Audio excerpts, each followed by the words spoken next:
we're going to be talking to old people who can't remember anything. This is not going to be good. And then whenever I got to the place, I went over to Tina and I was like, I just want to go home. I just felt so uncomfortable. But sometimes God calls us to do uncomfortable stuff. Sometimes He wants us to get out of our comfort zone, and that's obviously what I'm doing right now. Because I typically wouldn't talk like this, but I felt led to. But yeah. So going into this experience, I had a terrible attitude about it. But let me tell you this. Whenever we were about to leave that place, I did not want to go. I just felt God there.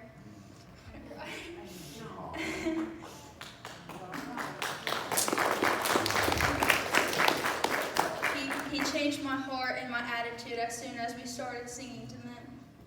And I'm so thankful He did. The residents there are so precious. There was this one time we were singing He Lives, and I love that song. And how it's set up is we're in the middle, and like the residents are circling around us in their like chairs. And there was this guy behind us, and he was sitting out in his chair like all the way back like this, and I thought he was going to fall over. And he had his cover like completely covering him, and I thought he was asleep. And so whenever we started singing He Lives, that man, he didn't sing those words. He like screamed them with us under his blanket. It was just so funny. It was so funny. But, and yeah, none of us saw that coming. So whenever he started doing that, I got scared at first, but you know, it was fine. But on a more serious note, I really connected with this one precious lady. And if you saw the pictures up there, it was the one where I was in it. I looked awful, but it's fine. Her name is Dorothy, but she told me to call her Dottie, so you know we're like tight whenever she tells me to call her that. So we're like best friends now. Well, anyways, I start talking to her, and she just starts telling me about her life. And I'm gonna cry again. She told me that she didn't have a lot growing up. Her mother couldn't afford a lot of things. You see, her dad was an alcoholic, and every time he had the money, he would spend it on alcohol. And she told me that her mom worked 2 jobs just so they could have food and clothes. And sometimes she didn't eat because her mom couldn't pay for the food at lunch, so she just didn't eat. And so whenever she told me that, it just crushed me. It like broke my heart. Like I started crying, she started crying, and then I gave her a hug, and she told me that her parents never gave her any attention because they were always working. And she said that she always wanted to have someone to hug her the way I did. I just broke down crying. And then she told me, I already read that.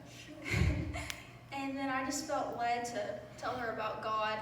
I typically wouldn't do that because I'm awkward, and that's just not my thing. Talking to older people about that, and like she can't remember a lot of stuff, so I just felt uncomfortable, but God was calling me to talk to her. And so I did, and I told her that how much she is loved and how precious she is, and that even though she didn't have a good father on earth, she has a loving almighty God above who will never stop caring for her. Praise the Lord. And she told me that she believes there's a God, but she never really went to church. And long story short, I continued to speak to her about God, and by the end of our conversation, she accepted God into her heart. And then,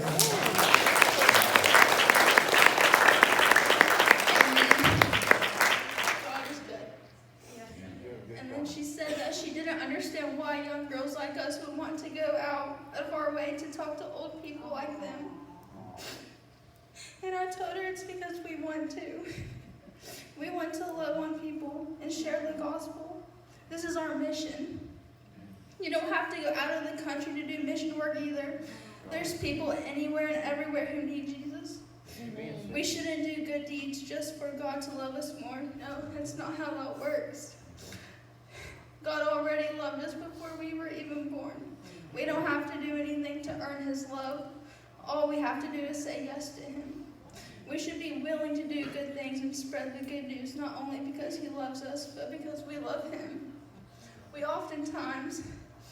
Our love for God oftentimes fails because of sin, temptation, and it's hard for us to let go of this world and what it has to offer. But even that's not enough. The fact that our hearts yearn for something more, for something earth can't supply is proof that heaven must be our home. And even though our love for God oftentimes fails, God's love for us doesn't.